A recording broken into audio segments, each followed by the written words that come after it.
Good evening. Thanks for joining us on NTA News Nationwide. My name is Ronke Kolawole. President Goodluck Jonathan says because the People's Democratic Party loves Nigeria, it will continue to win elections and will not be deterred by any conspiracy against it. It was at the party's family dinner for reunion and shaking of challenges. Board of Trustees Chairman Tony Aneni restated returning some of the serving in various offices for a second term, all as provided. State House correspondent Ima Okondo reports. They met like an octopus with its long tentacles, which gives it enormous outreach in its environment. And within their symbolic umbrella, they caucus, talk about how to mend fences, protect their shade, and get going stronger. President Jonathan said this is where all of them will be meeting in their various capacities to break down barriers of oneness as the founding fathers wanted. He urged them to realize that when the opposition meets, it is better for the PDP. If the opposition they are holding meetings every day, they don't sleep, then you should smile. If they stop holding meetings, you should be careful. If you see the opposition abusing the president, then go and sleep well. If they start clapping for the president, then you should know something was wrong. And talked about the capacity of the party to rise up after disagreements. And we'll continue to come together. And PDP will continue to win our elections. I'm still not worried that one political party will be PDP. They will not be PDP. Board of Trustees Chairman Tony Aneni urged them to cherish the good product in President Jonathan and not to be accomplices of the opposition. And as a winning tool for elections, he proposed. I concur with the issue that we need that presidents and governors who are on their first term and who are seeking their second term should be given automatic ticket. The same may apply to performing members of the National Assembly, although they enjoy indefinite number of terms. The proposed arrangement would, I believe, help to forestall friction and acrimony in the nomination process. From the top leadership of the National Assembly, warm-hearted remarks for unity. If we don't have opposition, then it means the family is not strong. The opposition we have is because the family is strong. And people want to get to where we are now. That's why that opposition is there. So if we're not doing well, people will not be saying they want to be where we are. It is indeed one party that has been very, very strong. And I believe we can maintain the family for as long as we continue to hold ourselves together. National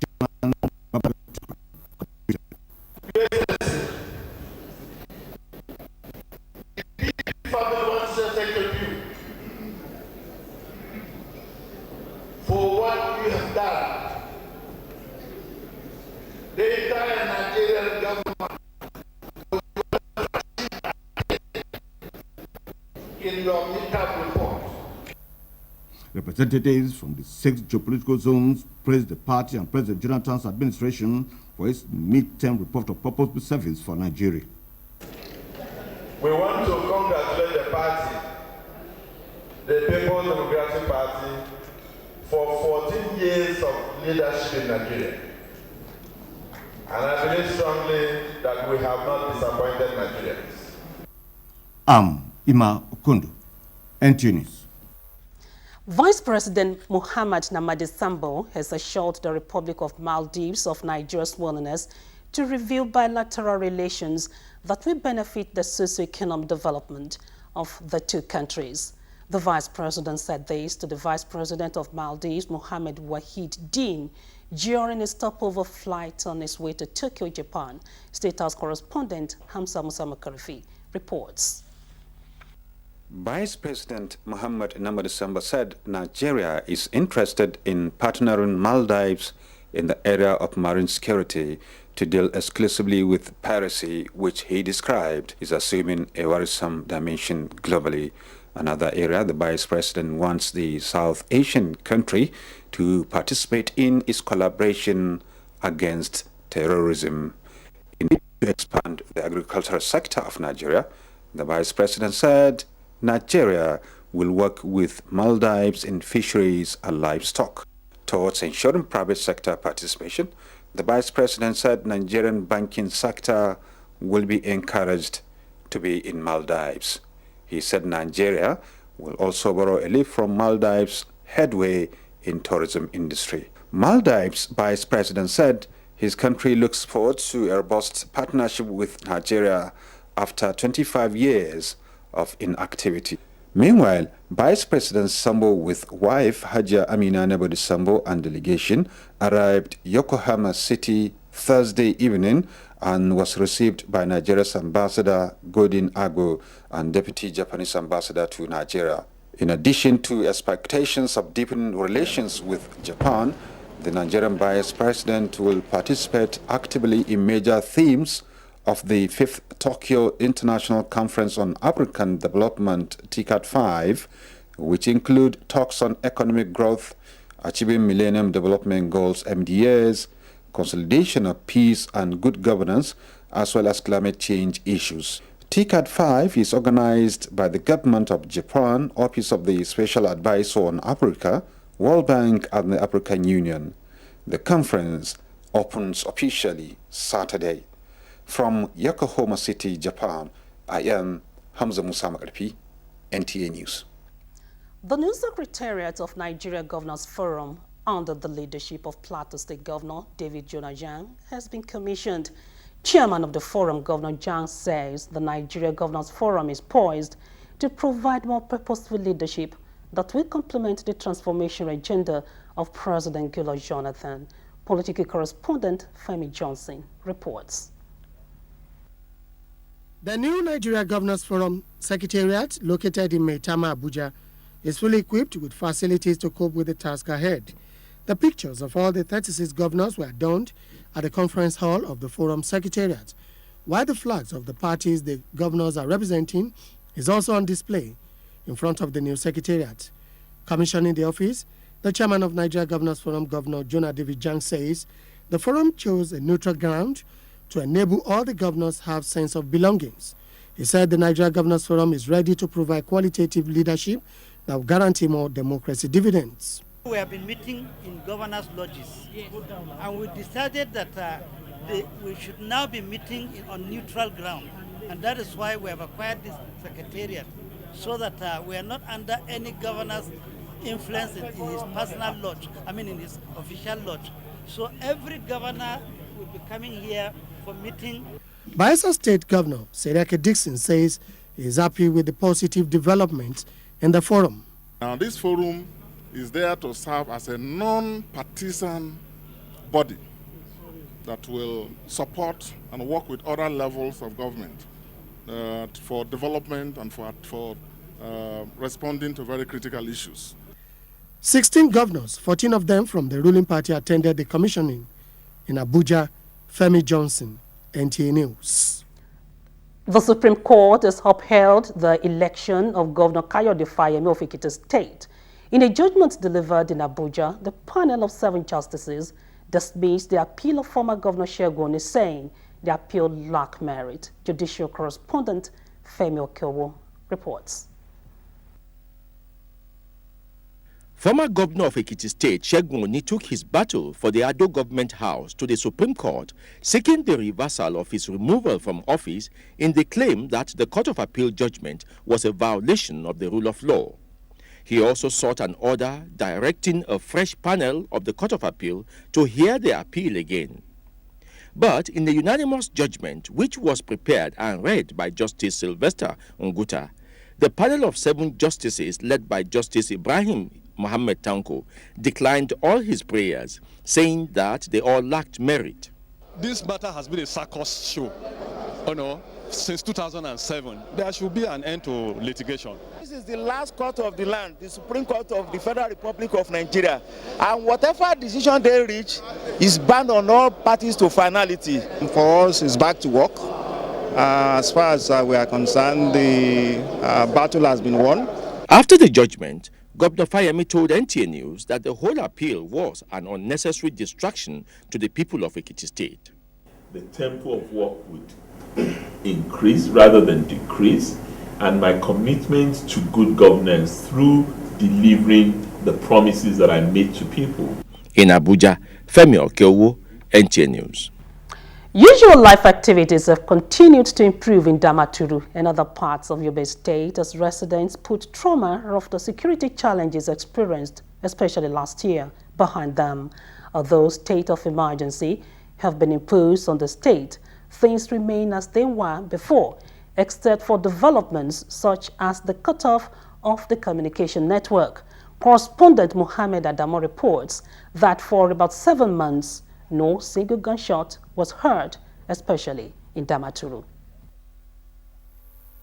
Business activities have bounced back, financial institutions have recuperated, public offices reopen as usual, and more delightful children, the future of any society, have been able to attend school regularly. Thank God, before, students like this are not happy to be playing football as we are playing now. I'm feeling very happy because our state have our security now. I'm feeling okay, true. Observers attribute this achievement to intensive prayers by all, effort of the Joint Task Force fully supported by the state government, and notably the cooperation of residents who don't hesitate to report any suspicious character to the concerned authorities. To wrap it up and make victims put the trauma behind them, Yobe State Government's Committee on Distribution of Support to Attack Victims has recently been put to work. Yobe State Government has approved the release of 187,401,281 kobo naira to be distributed to the affected victims, being assistance to cushion the effect of their predicament. Reports have indicated return to near normalcy in affected towns across the state. Nevertheless, epitomes such as security checkpoints around hours in which movement is restricted and cut off in communication network continue to signify a change in the way people lived 2 years ago. In Damaturu, Mohammed Adamu, NTA News. Minister of Aviation Stella Adaizo-Dua has attributed legal tussles and lack of proper documentation for the slow payment of claims and compensation of relatives of the victims of last year's June 3rd Dana Air crash in Lagos. She, however, said the ministry is working closely with Dana Airline and relevant insurance companies to see that appropriate compensation are paid. Correspondent Emmanuel Ayimiro reports.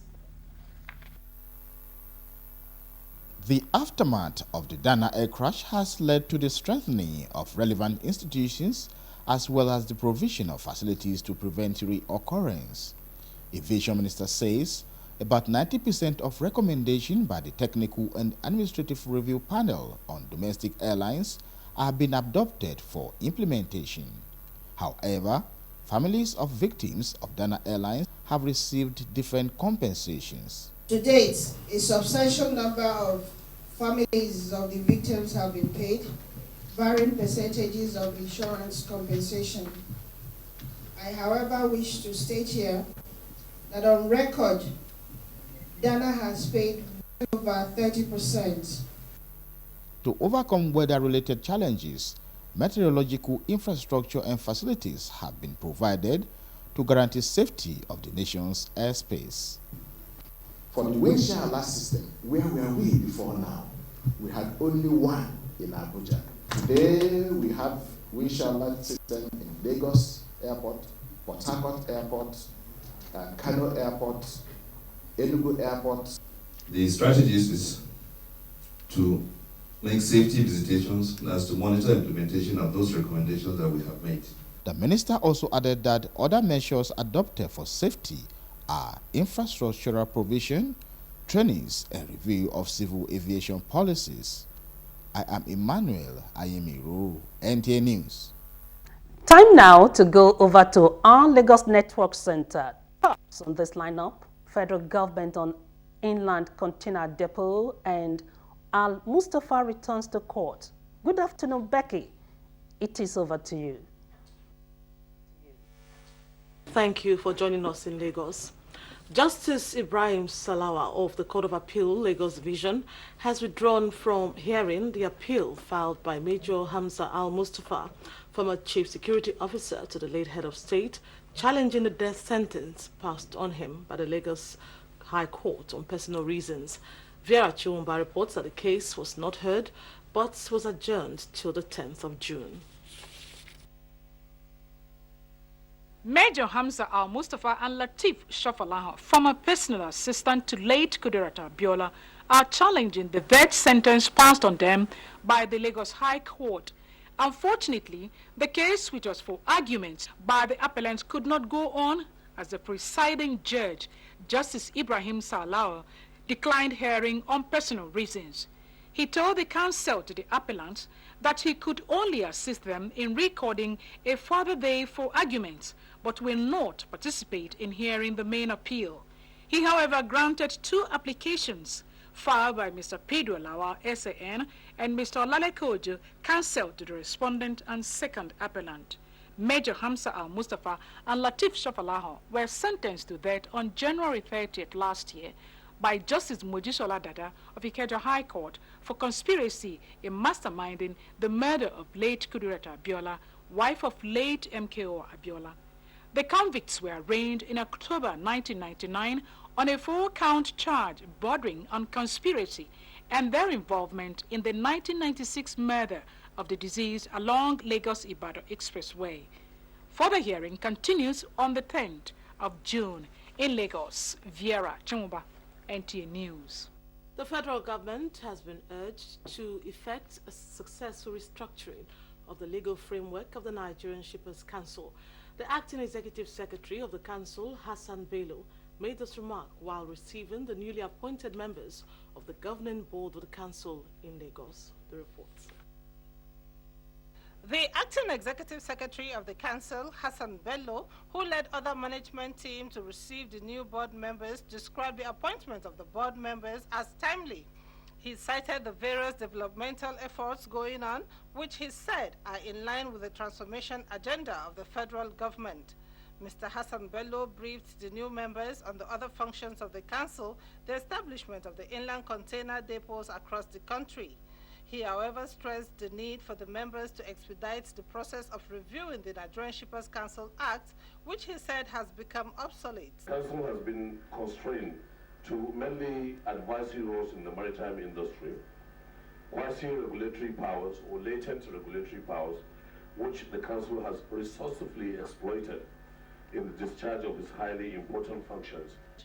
In his response, the chairman of the governing board, Lieutenant General Salihu Ibrahim, stated that the members are determined to cooperate with stakeholders in the maritime industry to achieve government's goal in line with the transformation agenda for the transport sector.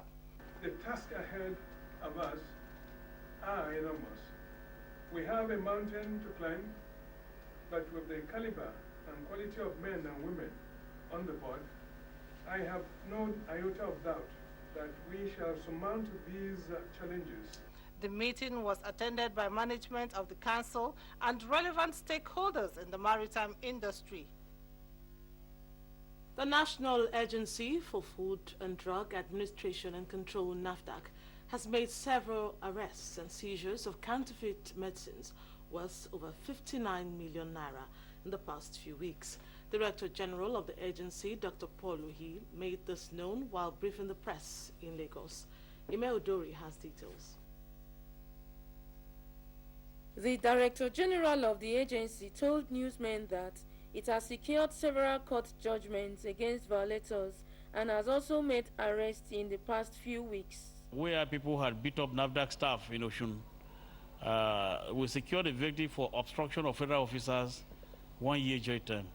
We're also very happy that the judicial system has begun to already operate consistent with the spirit of the law that we are trying to review And so that will serve as enough deterrent against violators. During routine inspection at the Murtala Muhammed International Airport, the agency also intercepted some packages of pharmaceutical products concealed within mobile phone accessories. Most of those drugs are brought as an unaccompanied cargo and considered as general commodities, and it takes the extra effort of our officers to detect them. We want to emphasize that drug products will not be approved for use in Nigeria, even for public health programs, unless their shelf life is about 6 months. The agency observed that violators have adopted a new trend to import packaging materials of popular products. The DG said the ban on importation of medicine through land borders is still being enforced, and therefore called on the general public to assist the agency in its resolve to rid the country of substandard products. In line with its mandate to safeguard the health of Nigerians, NAFDAC has intensified its surveillance and monitoring activities to ensure that fake, counterfeit and unwholesome regulated products are not smuggled into the country. In Lagos, Imeudori, NTA News. Christians have been advised to live a life worthy of emulation in order to be remembered when they depart the earth. The advice was given at the memorial service for late Sele Eradiri, who died on the 29th of May 2012 after a brief illness. The service was organized by her family and friends at the Lagos Network Center. Ken Igweluge has details.